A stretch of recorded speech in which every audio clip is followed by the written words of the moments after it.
A nombre de Corporativo CIPSA Trade, damos la bienvenida a nuestra distinguida audiencia de profesionales de la salud que esta noche nos acompaña. El día de hoy, para nuestro webinar, nos honra con su presencia el doctor Antonio Espinosa de los Monteros Sánchez, quien es egresado de la Universidad La Salle.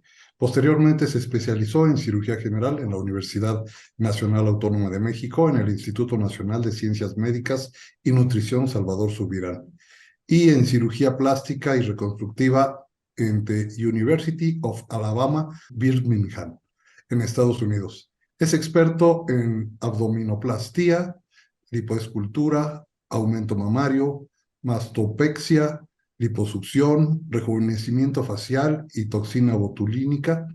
Cuenta con una gran experiencia en diversas instituciones de prestigio, como el Instituto Nacional de Ciencias Médicas y Nutrición Salvador Subirán, donde es jefe del Servicio de Cirugía Plástica. Es autor y coautor de decenas de libros, así como de diversos artículos publicados en medios especializados. Forma parte de distintas asociaciones, entre las que se encuentra la American Society of Plastic Surgeon y la International Society of Aesthetic Plastic Surgery. Es miembro de la Asociación Mexicana de Cirugía Plástica, Estética y Reconstructiva, la Academia Mexicana de Cirugía, la Asociación Mexicana de Hernia, el Sistema Nacional de Investigadores, CONACYT, la Federación Iberoamericana de Cirugía Plástica, la Sociedad Panamericana de Hernia. Buenas noches, doctor. Agradecemos su valiosa colaboración y le cedo la palabra. Muchas gracias, Agustín. El día de hoy vamos a hablar de estrategias para mejorar resultados en cirugía de hernia compleja de pared abdominal. Bueno, pues vamos a definir como hernia compleja siguiendo los criterios que en 2014 arrojó Jonathan Slater, un cirujano holandés que se reunió con otros cirujanos en 3 congresos diferentes y le pidieron a los asistentes a esos congresos que llenaran en unas hojas qué hernias consideraban ellos que eran complejas. Entonces corrieron su análisis estadístico y vieron que estos son los escenarios que consideran como complejos: las hernias que tienen un ancho de 10 centímetros o más, aquellas en las que hay una pérdida de dominio de 20% o más, las que se encuentran en una ubicación lateral cerca de estructuras óseas, aquellas en las que existe contaminación, como esta en la que hay una ileostomía o esta en la que hay una fístula. Y por cierto, todas las fotografías y videos que van a ver hoy son de pacientes que yo he tenido la oportunidad de tratar. Hernias en las que además existen segmentos denervados de la pared abdominal que conducen al desarrollo de atrofia muscular, el abdomen abierto, la presencia de úlceras cutáneas al mismo tiempo que la hernia, la presencia de injertos de piel que fueron colocados en el contexto de un abdomen abierto, la pérdida real de pared abdominal, como ocurre en pacientes que tienen tumores o algunas infecciones necrotizantes, los pacientes en los que existen mallas expuestas y los pacientes obesos.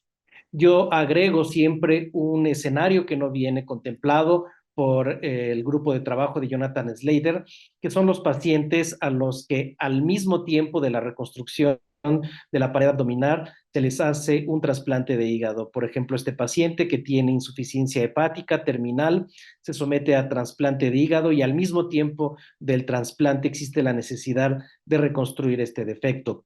Son pacientes que tienen la albúmina baja, que tienen las plaquetas bajas, que tienen los tiempos prolongados, y la cirugía es limpia contaminada por la derivación biliodigestiva. Se someten a dosis altas de inmunosupresores y mis cirujanos trasplantólogos me piden que no use mallas en este contexto agudo porque existe la posibilidad de que se requiera una reoperación por trombosis de la aorta o por algún otro escenario, y yo debo pues ajustarme a esos requisitos. Entonces son también escenarios que representan un cierto grado de complejidad.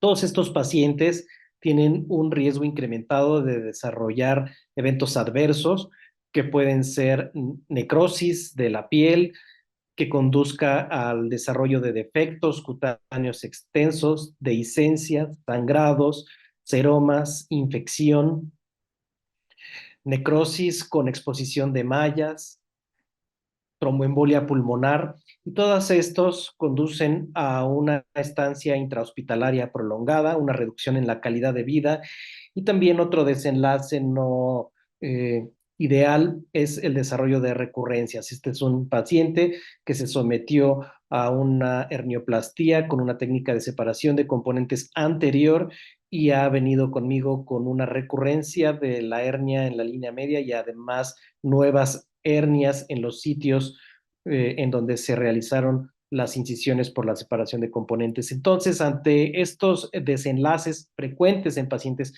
con hernias complejas, existe la necesidad de crear estrategias que nos permitan mejorar los resultados en estos pacientes.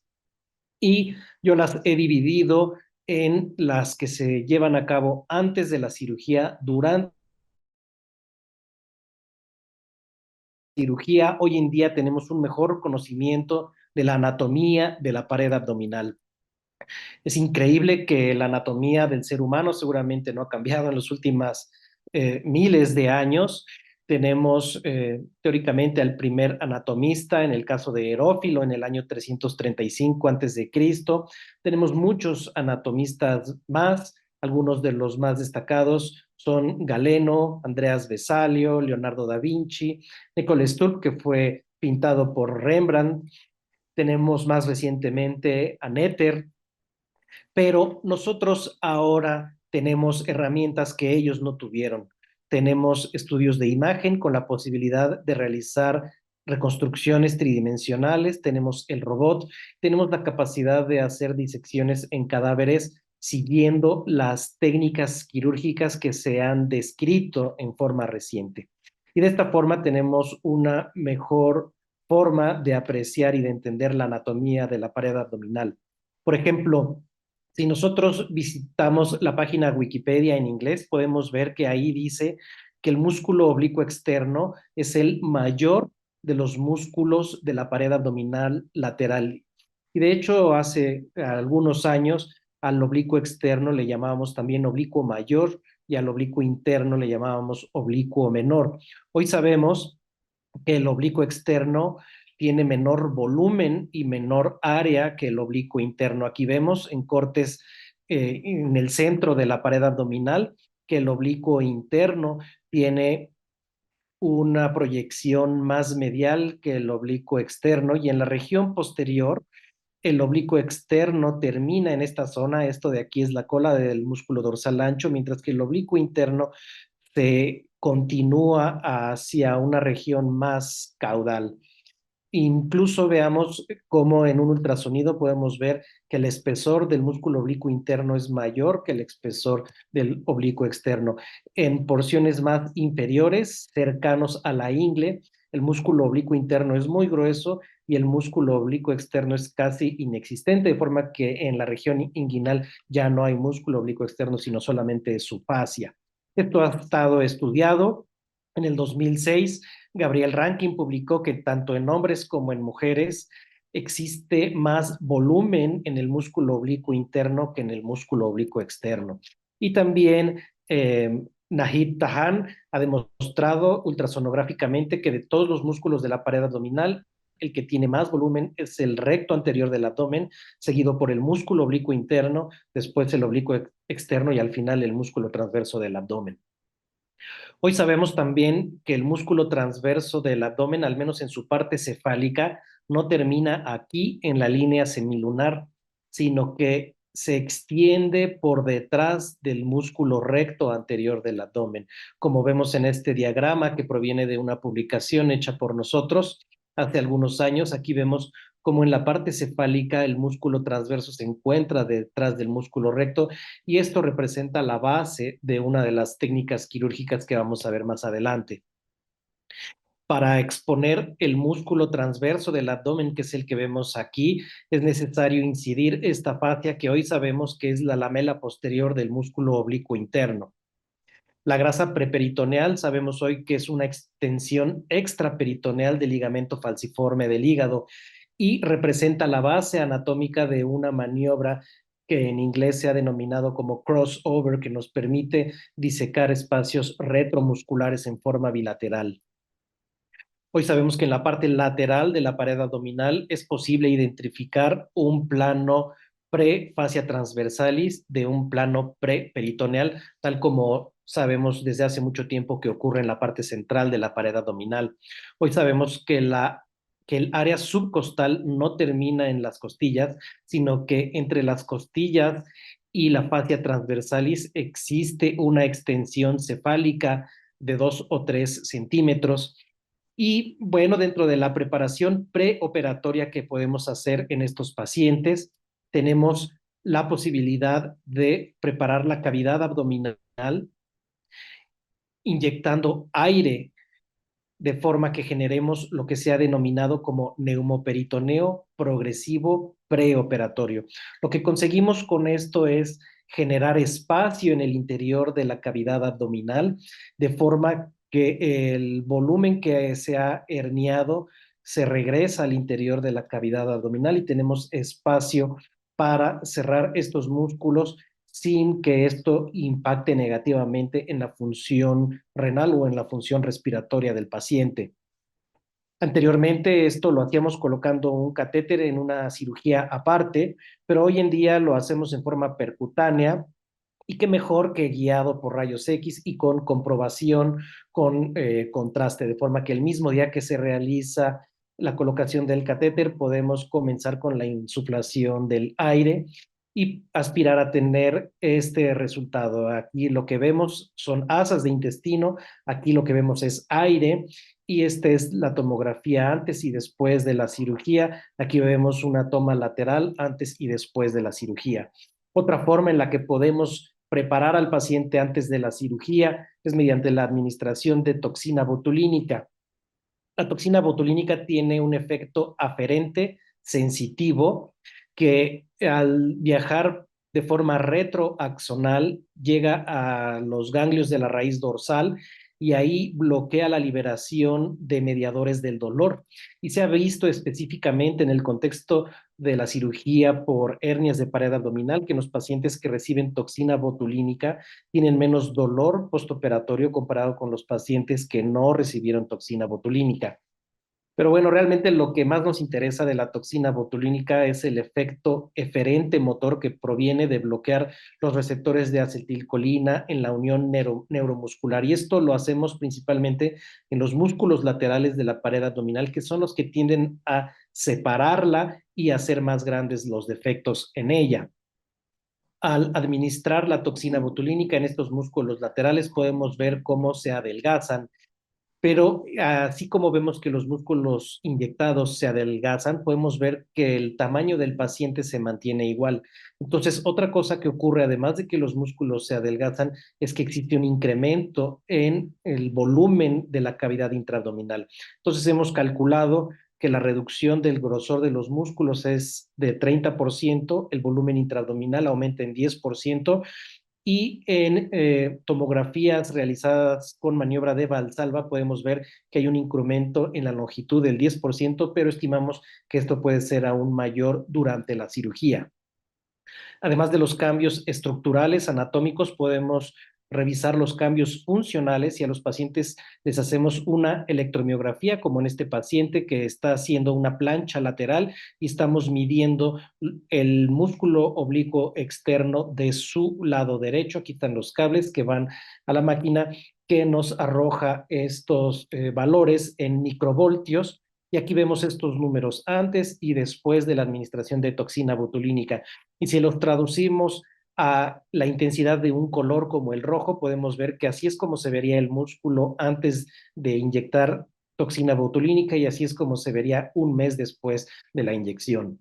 Ya dijimos que además existe una reducción en el grosor de los músculos. Entonces, si los acomodáramos a un lado de la línea media, así es como se vería una pared abdominal sin toxina botulínica y así es como se vería una pared abdominal con toxina botulínica.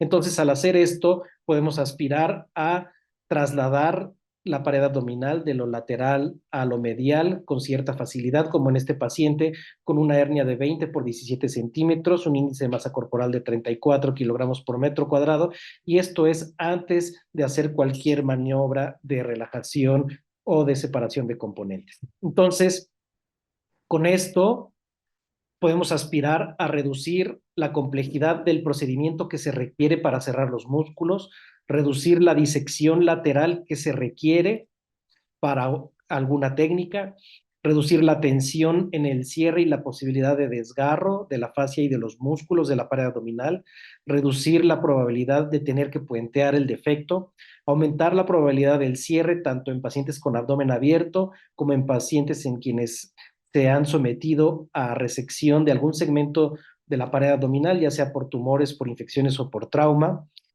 reducir el tiempo que se requiere para completar el neumoperitoneo progresivo preoperatorio de 2 o 3 semanas a 1 semana o 2 cuando mucho. Reducir la probabilidad de dehiscencia muscular en el periodo postoperatorio y recientemente se ha visto también que se reduce la necesidad de realizar una cirugía urgente en pacientes que acuden al servicio. En este momento estamos en este punto de la pirámide de la cirugía basada en evidencias en la demostración de estos desenlaces.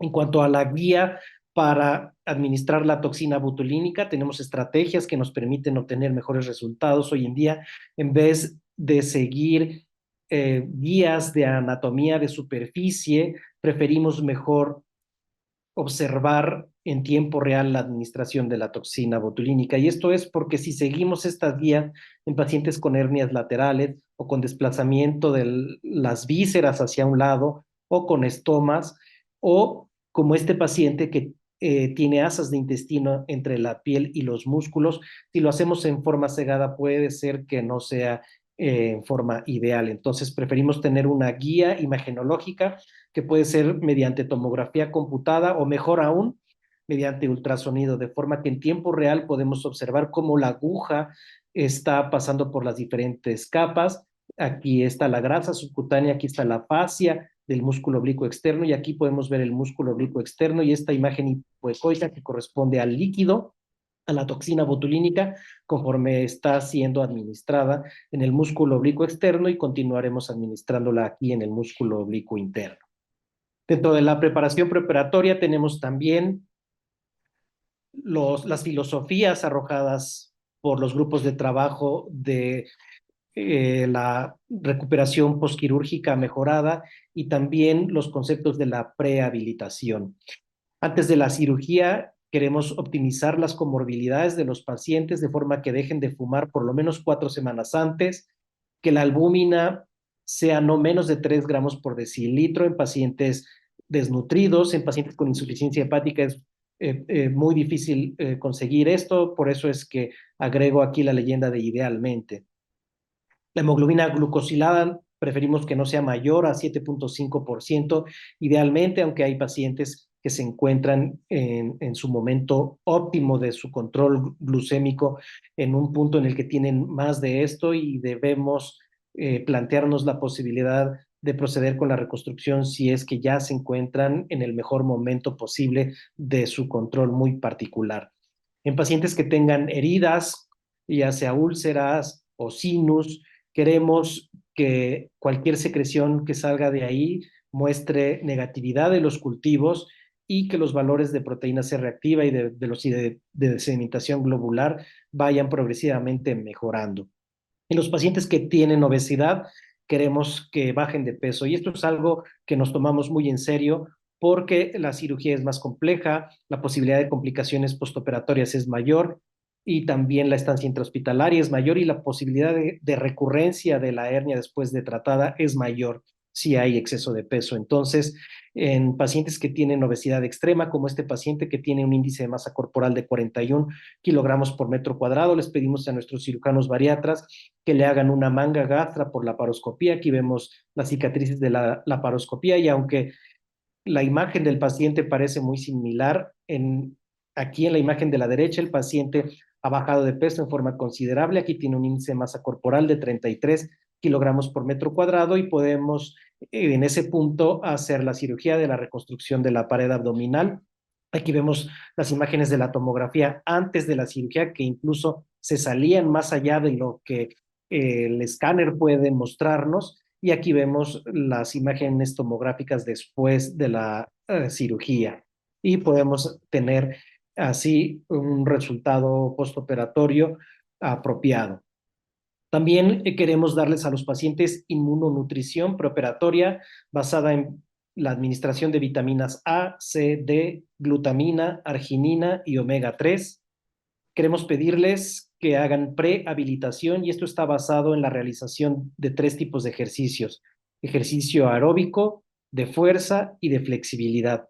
De esta forma preparamos al paciente al maratón al que se va a someter durante la hospitalización. Y sabemos que estas medidas se asocian a un mayor deseo del paciente por pararse, caminar y recuperarse en forma más expedita.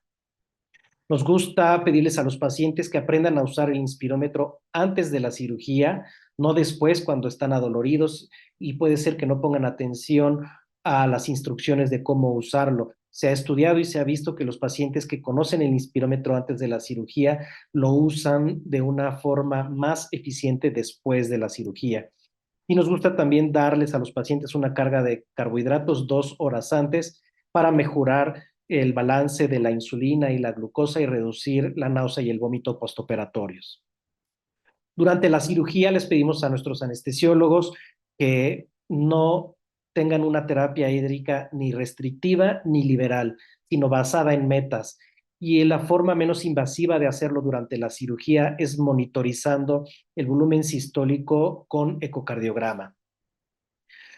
Nos gusta usar soluciones balanceadas, ya sea Harman o Ringer lactato, pero no solución salina al 0.9% para evitar el desarrollo de acidosis hiperclorémica. Nos gusta, como parte de la filosofía de la analgesia multimodal, que el paciente tenga ya sea un bloqueo peridural o bien alguno de estos bloqueos nuevos, el del plano del transverso, el de la vaina de los rectos, el pararectal, el erector de la espina o el del cuadrado lumbar. Y además nosotros administramos anestesia local en los tejidos que vamos a operar, mezclando lidocaína con dexametasona, con ropivacaína y con dexmedetomidina. Dentro de las técnicas quirúrgicas tenemos, como parte de las estrategias para mejorar los resultados en los pacientes, evidencia nivel 1 que nos demuestra que los mejores resultados se obtienen cuando cerramos los músculos y además cuando agregamos una malla. Esta información proviene de la evidencia arrojada en defectos pequeños. ¿Cómo le hacemos para hacer esto mismo en pacientes que tienen defectos grandes? Durante algún tiempo, en los años 80, lo que se hacía era puentearlos con una malla o transferir tejido de otros sitios como del muslo. Sin embargo, hoy en día contamos con las técnicas de separación de componentes que pueden ser anteriores o posteriores. Aquí vemos la técnica anterior de separación de componentes en la que se separan los músculos oblicuos externos. Este paciente tiene un conducto ileal tipo Bricker y tiene este defecto de 20 centímetros en el eje transverso, y al separar los músculos oblicuos externos podemos avanzar la pared abdominal de lo lateral a lo medial y cerrar este defecto. Haciendo esto, de acuerdo a revisiones sistemáticas de la literatura y metaanálisis, podemos ver que cerrar la fascia en pacientes con hernias grandes usando técnicas de separaciones de componentes, comparado con puentearlos con una malla, se asocia a menos complicaciones y menos recurrencia. La técnica tradicional, como fue descrita, implica hacer una disección amplia desde el sitio de la hernia y hasta las líneas semilunares, lo cual tiende a provocar cierto grado de desvascularización en la herida, y esto se asocia a cierto grado de complicaciones. Por eso es que se han descrito técnicas que permiten preservar perforantes musculocutáneas que irrigan y drenan la herida. Tenemos una de ellas que es como lo describió Gregory Dumanian, cirujano plástico en la Universidad de Northwestern en Chicago, que consiste en preservar perforantes musculocutáneas en el tercio central de la pared abdominal y realizar una disección subcutánea en un túnel en el tercio superior y otra en el tercio inferior, y a través de ahí realizar la separación del músculo oblicuo externo. Así es como lo hacemos nosotros en pacientes que se someten a reconstrucción perineal con colgajos de músculo recto abdominal porque se someten a resecciones abdominoperineales o a exanturaciones pélvicas posteriores como parte del tratamiento del cáncer de recto en pacientes que han sido sometidos a radioterapia neoadyuvante. Otra forma de hacerlo, como lo ha propuesto Charles Butler, cirujano plástico en el MD Anderson Cancer Center de Houston, Texas, es preservando las perforantes musculocutáneas en el tercio superior y en el tercio inferior de la pared abdominal y realizando una disección subcutánea en el centro, en un túnel de 10 centímetros y a partir de ahí separar completamente el músculo oblicuo externo, tanto del recto anterior del abdomen como del músculo oblicuo interno. Otra forma de hacerlo, como han propuesto un grupo de cirujanos plásticos en la Universidad de Texas en Dallas, es realizando la separación de componentes anterior en forma endoscópica. Lo endoscópico no es la hernioplastia, sino la disección intermuscular a través de tres puertos, uno necesitan para separar los músculos y poderlos cerrar. Aquí vemos cómo no se ha hecho ninguna disección subcutánea y aquí vemos las cicatrices de los sitios de los trócares. Tenemos también la posibilidad de hacer separaciones de componentes posteriores, también lo llamamos técnica de la liberación del músculo transverso del abdomen, descrita por Yuri Novitsky, y en lo que consiste es en cerrar las vainas posteriores de los músculos rectos, las fascias transversales, colocar una malla extendida en un plano completamente retromuscular y cerrar los músculos sin haber realizado ninguna disección subcutánea. De esta forma, excluimos el bloque visceral completamente del resto de la reconstrucción de la pared abdominal, colocamos una malla amplia en un plano bien vascularizado que requiere fijación mínima y cerramos los músculos protegiendo la malla, reconstruyendo la pared abdominal y sin realizar tanta disección subcutánea. Esto puede hacerse también en forma mínimamente invasiva, ya sea en forma transabdominal preperitoneal, como lo ha propuesto Konrad Belleser, o en forma totalmente extraperitoneal, como lo ha propuesto Igor Beliansky. Y de esta forma, de cerrar defectos de hasta 8 o 7 centímetros, como lo solíamos hacer con estas técnicas mínimamente invasivas, con un TAR mínimamente invasivo, hoy podemos cerrar defectos de mayor tamaño.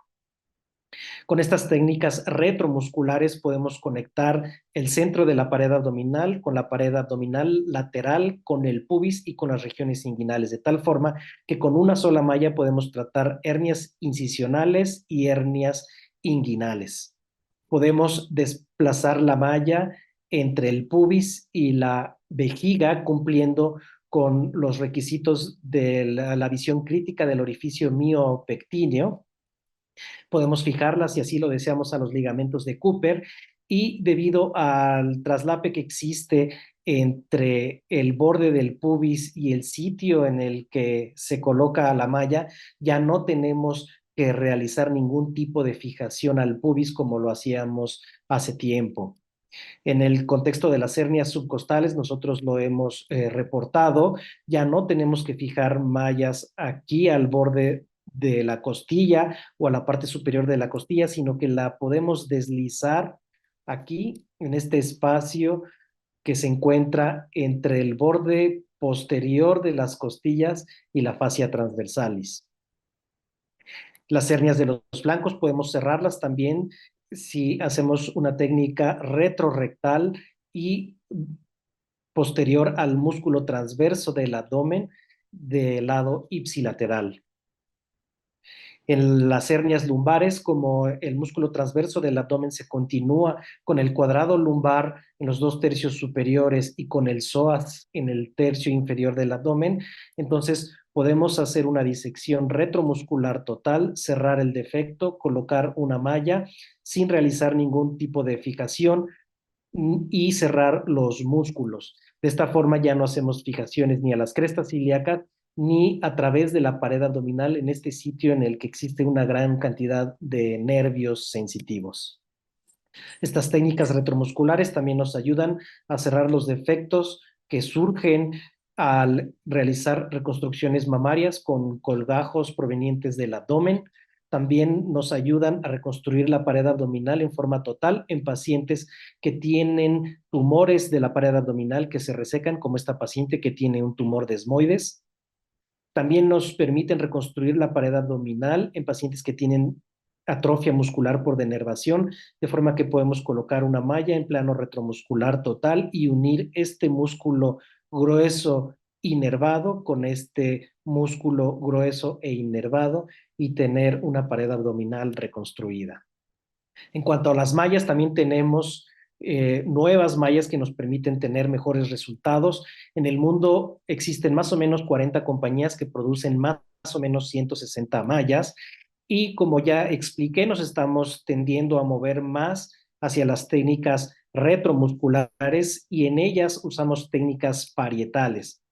Las mallas parietales pueden ser microporosas o macroporosas. Y las mallas macroporosas ofrecen algunas ventajas. Por ejemplo, en estos espacios libres de cuerpo extraño existe menos atrapamiento de microterminales nerviosas y por lo tanto existe menos dolor postoperatorio que lo que se observa con estas mallas microporosas que funcionan como una placa de granuloma que es completamente avascular. En estas mallas macroporosas existe crecimiento de tejido en los espacios entre los filamentos de la malla, que son los poros, y de esta forma hay más tejido vascularizado entre los poros de las mallas. De esta forma, también se ha visto que las mallas microporosas se asocian a más contracción porque lo que se contrae es la fibrosis que se ha formado en la malla. Las mallas macroporosas sufren menos contracción porque tienen menos fibrosis. Pues se ha visto que estas mallas macroporosas colocadas en campos contaminados en pacientes sin comorbilidades y un espacio retromuscular se asocian a una necesidad de retiro de 7%, de acuerdo a revisiones sistemáticas de la literatura y metaanálisis publicados recientemente. Existen otro tipo de mallas también muy nuevas, las mallas biosintéticas, que tienden a absorberse en por lo menos un año y existe en el contexto de las cirugías contaminadas una menor proporción de mallas que necesitan ser retiradas cuando son biosintéticas, aunque con una recurrencia incrementada. Y esta es información que proviene parte de ella de la literatura de la cirugía plástica y que ha sido publicada en forma reciente. En cuanto al abdomen abierto, tenemos también algunos avances que nos permiten tener buenos resultados. La terapia de presión negativa nos permite obtener un cierre en 63% de los pacientes con el abdomen abierto después de 3 semanas de su uso. Existe también la posibilidad de usar esta terapia denominada tracción mediada por malla más terapia de presión negativa, que consiste en que cada vez que el paciente será sometido a un lavado, se recorte un segmento del centro de la malla y se vuelva a suturar y se coloque una esponja de terapia de presión negativa. En el siguiente lavado se vuelve a recortar un segmento en el centro y así progresivamente, lo que permite que la pared abdominal se vaya cerrando y con esto hemos visto, de acuerdo con una revisión actualizada, que se consigue un cierre en el 83% de los casos después de 3 semanas de terapia. Tenemos también algunos dispositivos que están basados en la presencia de unos anclajes y que progresivamente van cerrando la pared abdominal y con esto podemos conseguir el cierre en 93% de los pacientes con abdomen abierto. Existe también la posibilidad de colocar una malla como puente, aceptando una posibilidad muy alta del desarrollo de una hernia incisional que será tratada en el futuro en forma convencional. Esto lo podemos conceptualizar como un abordaje estadiado, que es algo que pueden requerir algunos pacientes con abdomen abierto. ¿Alguna otra maniobra que podemos realizar durante la cirugía para mejorar los resultados de los pacientes es realizar abdominoplastías? en un estudio muy reciente en el que a los pacientes con hernias se les pregunta qué es lo que más les preocupa de tener una hernia. Lo que más les preocupa es cómo se ven. Por ahí más abajo vienen los síntomas y la posibilidad de complicaciones gastrointestinales no aparece dentro de las primeras 5 cosas que más les preocupan. Y en los cuestionarios de calidad de vida asociados a cirugía de hernia de pared abdominal se incluyen algunas preguntas como simetría, qué tan atractivo se siente, cómo se ve con ropa, cuál es su apariencia, la actividad física también. Entonces, la reconstrucción de la pared abdominal por hernias es una buena oportunidad para dar tratamiento a toda la pared abdominal, no nada más a la unidad muscular, sino también a la unidad cutánea y retirar el excedente de piel y de grasa al mismo tiempo que se repara el defecto herniario.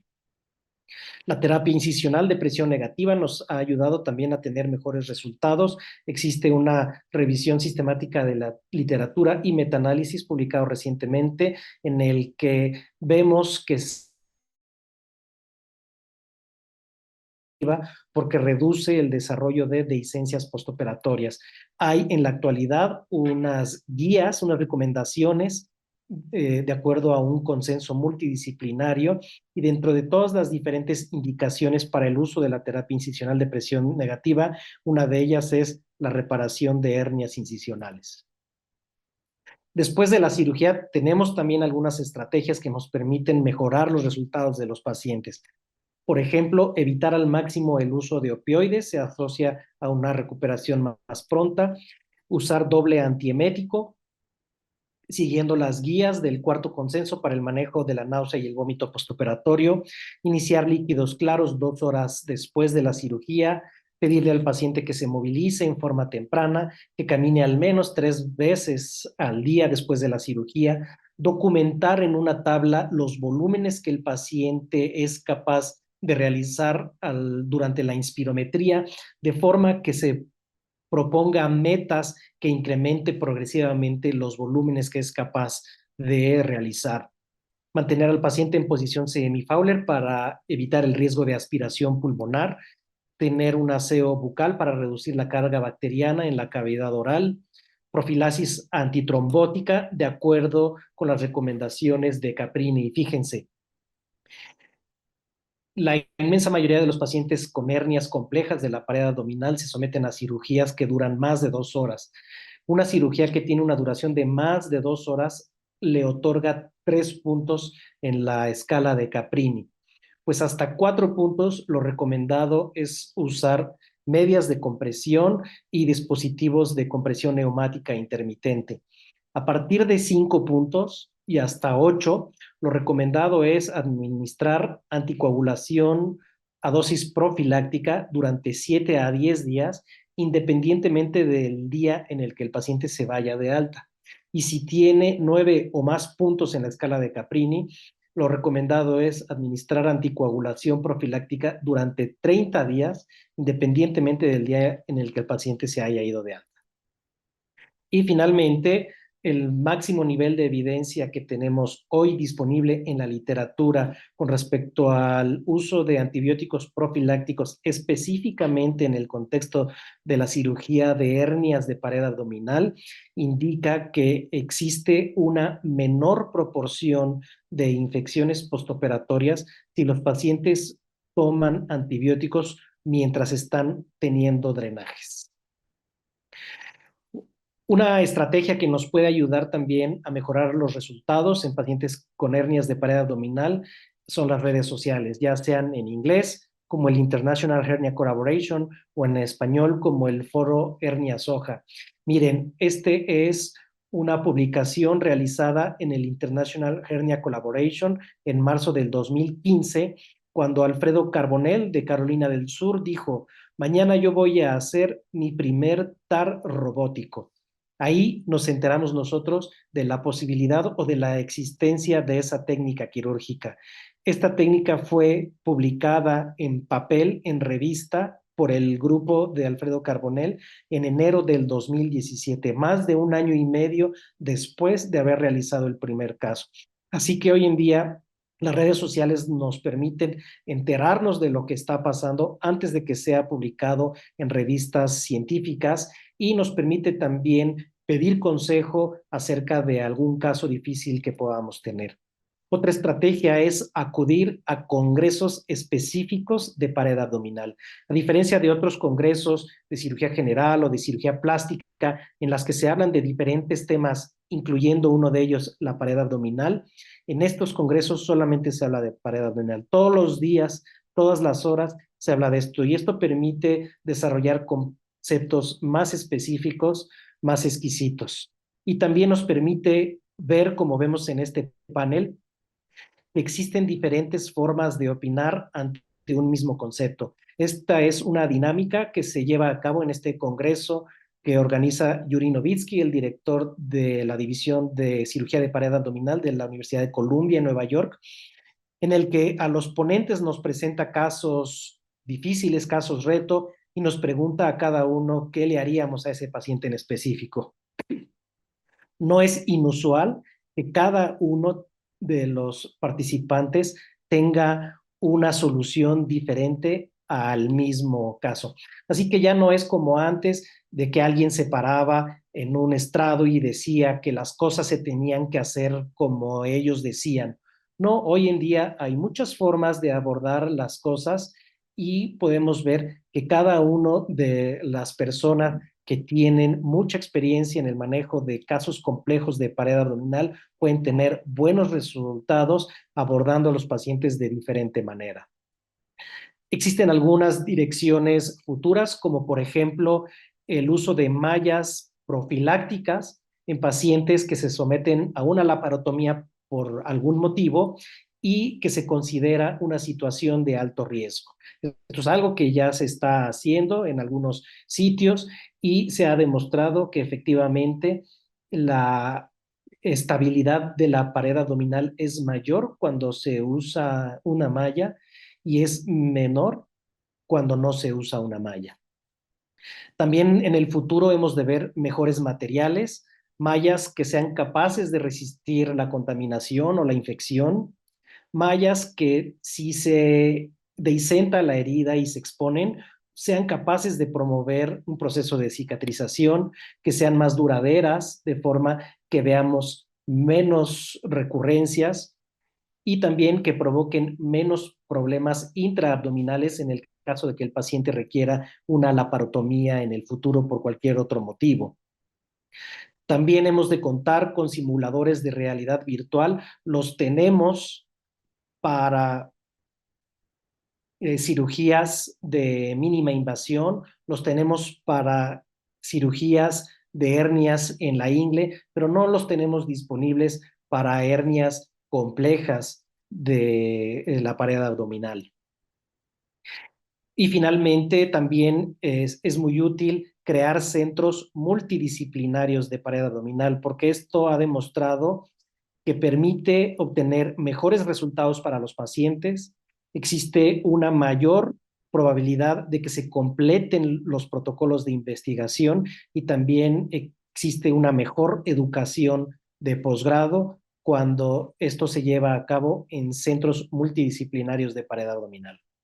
De esta forma, en conclusiones, yo les puedo decir que a diferencia de lo que Grenville Dowell dijo en 1876, él dijo, nunca más será necesario ningún refinamiento en la cirugía herniaria después de la descripción de mi técnica novedosa. O de lo que René Stoppa dijo en 1989, que dijo, el estado de la cirugía herniaria ha avanzado al punto en que uno puede considerar la cura sistemática de todas las hernias que se diagnostiquen. Yo les puedo decir que la reconstrucción de pared abdominal por hernias complejas es un campo quirúrgico en evolución constante y con más progreso por hacer. Gracias. Muchas gracias, doctor, por su interesante conferencia. Esperamos contar muy pronto nuevamente con su participación en nuestros webinars. Buenas noches. Será un gusto. Hasta luego.